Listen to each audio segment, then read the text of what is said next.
ఇప్పుడు శ్రావణ మాసం వచ్చేసింది. చాలా మంది గోల్డ్ కొనాలి అనుకుంటున్నారు. కూతురు పెళ్లి, కొడుకు పెళ్ళని చాలా మంది ఉంటారు. సో కొంచెమైనా బంగారం తీసుకుందాం అనే ఒక కేటగిరీలో కూడా కొంతమంది ఉంటారు కొనుక్కోవాలని.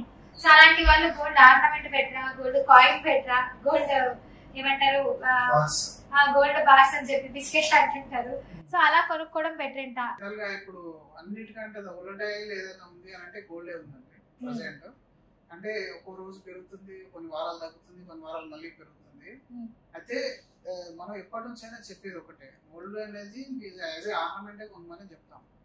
గోల్డ్ అనేది ఆర్నమెంట్ కొన్నప్పుడు ఒకటి మనం వాడుకుంటామండి. ఒక కార్ మనం తీసుకున్నాం, ఒక కార్ తీసుకున్న తర్వాత ఒక 5 సంవత్సరాలకు దాని రేటు తగ్గిపోయింది.